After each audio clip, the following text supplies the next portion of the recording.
நமஸ்காரம். உங்கள் அன்பிற்கும் அபிமானத்துக்கும் வித்யாபுத்திரன் பிஆர் ராஜா குளத்தூர்லேருந்து பேசுகிறேன். இன்றைக்கி அருளாளர் ஆயிரன்ற பகுதியில் நம்ம பார்க்கக்கூடிய மகான் 107வது மகான். இவர் பேர் அருட்திரு நித்யானந்த பாபா சுவாமிகள் சொல்லியிருக்கு. நித்யானந்தனா இந்த நித்யானந்தம் நினச்சிக்க வேண்டாம், இவர் வேறு. இவர் கணேஷ்பூர் மும்பையில் இருந்திருக்கார். இவருடைய வரலாறு பார்க்கலாம் வாங்க. எல்லாம் உணர்ந்த சிறந்த ஆத்ம ஞானி இவர். இவரது பூர்வாசிரம செய்திகள் பற்றிய தகவல் எதுவும் நமக்கு தெரிய வரவில்லை. இளமை காலத்தொட்டே தனிமையில் இருப்பதில் இன்பங்கண்ட நித்யானந்த பாபா சிறு வயதிலேயே வீட்டை விட்டு வெளியேறினார். 6 ஆண்டு காலம் இமயமலையில் சுற்றினார். தென் கன்னட மாவட்டத்தில் மலைகளும் காடுகளும் வளர்ந்து காணப்பட்ட கஞ்சங்காடு என்ற பகுதியில் குகையில் தங்கி நீண்ட காலம் தவத்தில் இருந்தார். நிர்விகல்ப சமாதியில் ஈடுபட்டார். அஷ்டமா சித்துக்களில் வல்லவராக விளங்கிய பாபா தபம் செய்த அந்த தபோபூமி இன்னும் குருவான் என்று அழைக்கப்படுகிறது. பாபா தன்னுடைய அஷ்டசித்திகள் வலிமையினால் அங்கு ஏற்படுத்திய ஓடைக்கு பாபநாசினி கங்கா என்று பெயர் வந்துள்ளது. பாபா ஒரு அவதூத சன்னியாசி. இவருடைய சித்துக்களை சொல்லி அடங்க முடியாது. பாபா பல தர்மசாலைகளையும் தவக்குகைகளையும் கட்டினார். பணிபுரிந்த வேலையாட்களுக்கு அந்த காட்டில் உள்ள ஏதாவது ஒரு கல் இடுக்கில் சென்று பணத்தை எடுத்துக்கொள்ளுங்கள் சொல்வார். அவர்களும் அந்த மாதிரி சொன்னால் அங்கே பணம் இருக்குமா. ஸோ அவர்களும் அதே போல் எந்த கல் இடுக்கில் கையை விட்டாலும் அவர்களுக்கு தேவையான பணம் வந்தது. ஸோ அது பெரிய சித்து.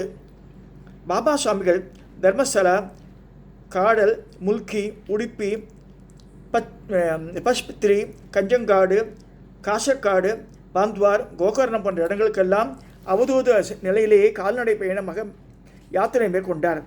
இவர் ஊராக சென்று வருவதை கண்ட காவல்துறையினர் சந்தேகத்தின் பேரில் இவரை சிறையில் அடைத்தனர். மறுநாள் சிறை அதிகாரி இவரை பார்க்க சென்றபோது பாபா சிறைக்கு உள்ளேயும் வெளியேயும் இங்கும் நின்று கொண்டிருப்பதை பார்த்து பயந்து போய் அவரிடம் மன்னிப்பு கேட்டார்.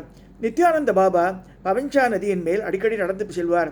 மக்கள் இவரை அவமானத்தைப்படுத்தியால் நேத்ராவதி நதி பொங்கி ஊரையே அழித்தது.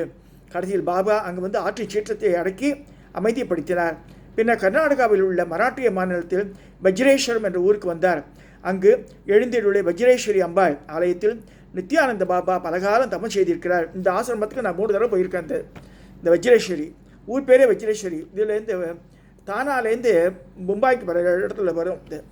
ஒரு மலை மேலே 3 தேவதை இருக்கும். ரேணுகா, வஜ்ரேஸ்வரி, காளிகா 3 இருக்கும். அதில் அது தாண்டி தான் இவருடைய இது சமாதியும் வருது.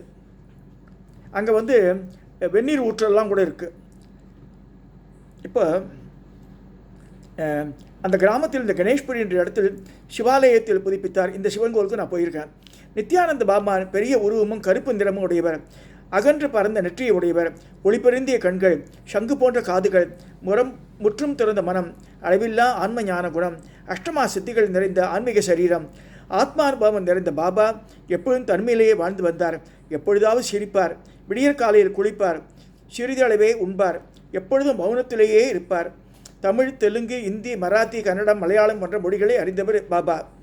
பாபா தம்மை நாடி வரும் அனைவரையும் அன்புடன் விருந்தினராக ஏற்று உபசரித்து வழிநடத்தும் அழகே அழகு. பெரிய ஹால், அது ரொம்ப அழகாக இருக்கும், அமைதியாக இருக்கும் அந்த இடம். ஸோ எல்லாருடையும் அன்பு செலுத்திய பாபா ஏழை பணக்காரர் என்று வித்தியாசம் பார்ப்பதில்லை.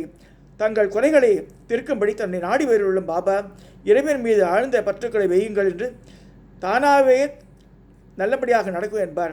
இதுதான் பாபாவின் போதனை. இறைவன் ஒரு மனத்துக்கு சாட்சியாக உள்ளான். தூய்மையான உள்ளத்தோடு இறைவனை உணர முடியும். ஆகவே எப்பொழுதும் உன் உள்ளத்தை தூய்மையாக வைத்துக் கொண்டிருந்து சொல்வார் பாபா. இதுதான் சரியான நேரம்.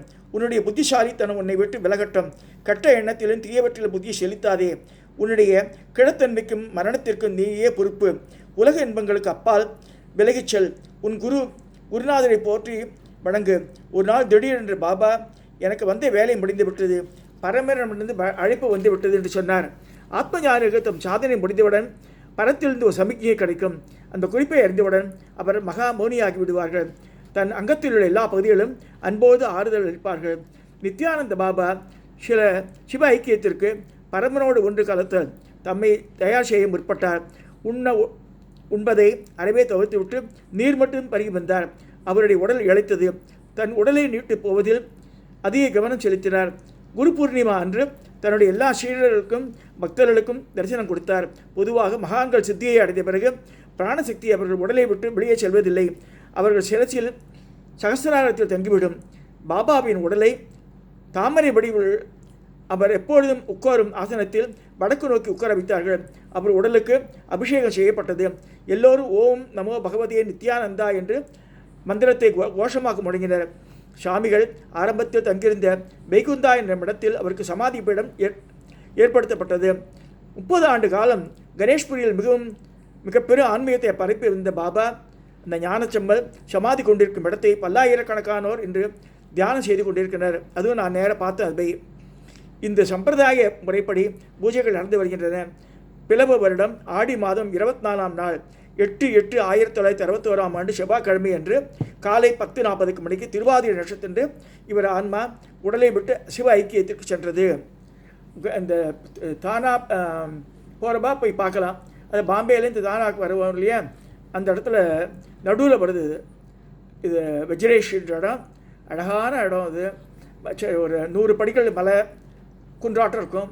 மேலே ஒரு சமதளமாக இருக்குது, மரங்கள்லாம் இருக்குது. அங்கே வஜ்ரேஸ்வரின்னு சொன்னாலும் 3 தேவதி இருக்காங்க. 6 அடி உயரம், எல்லாம் கருங்கல் வைக்கிறாங்க, பெயிண்ட் அடிச்சிருக்கோம். அதுக்கு நடுவில் வஜ்ரேஸ்வரி, ரேணுகா, காளிக்கா இருக்கும்.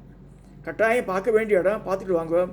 நித்யானந்த சுவாமிகள் வயசான அப்போ கொஞ்சம் தொப்பையெல்லாம் போட்ட மாதிரி இருந்தது அந்த உருவம்.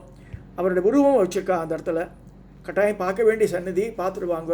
பெரிய மகானவர். நான் உணர்ந்த அதை இதோட நான் 107வது மகாநாடு பார்த்தோம். அவருடைய வரலாறையும் பார்த்துட்டோம். இதோடு அவருடைய வரலாறு நிறைவு செய்கிறேன்.